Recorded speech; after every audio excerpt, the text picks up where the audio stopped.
In this video, we are going over a question from the week 11 homework assignments. The results from the C160 exams are shown in the table to the right here.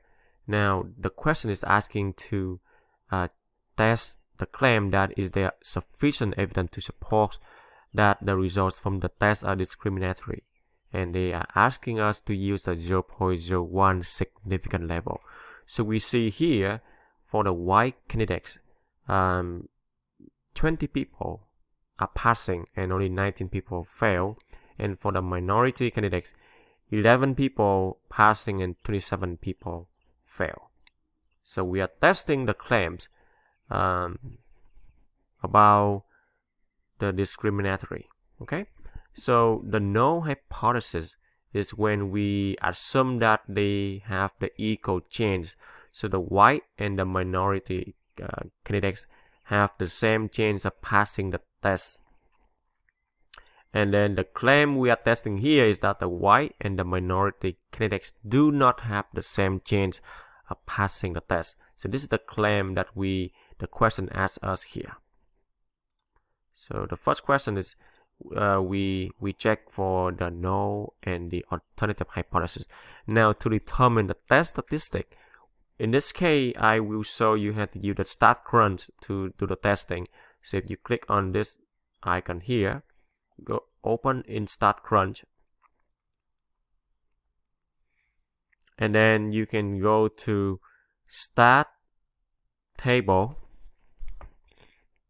contingency with summary, and then for the column you want to select all the 2 columns, and then for the row you want to select the first option here, and then click compute, and it gives you what?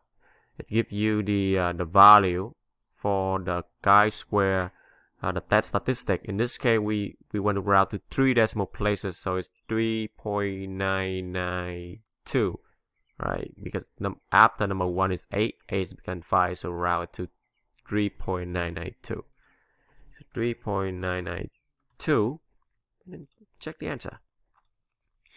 And then for the p-value, the start crunch also display that value here. 0. Again, you want to route to 4 decimal places, so 0.0457, 0.0457, and then check the answer.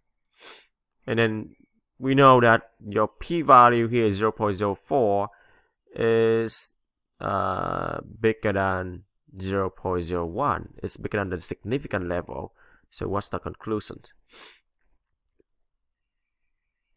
Recall that when the p-value is greater than the level of significant alpha, we fail to reject the null hypothesis. So we fail to reject this one. So white and the minority candidates have the same chance of passing the test. We fail to reject this claim. If we fail to reject that claim, then we say that there is not sufficient evidence to support the claim that the results are discriminatory, because we fail to reject the case when they have the same chance of passing the test. Okay, so that's how we complete this question using the start crunch.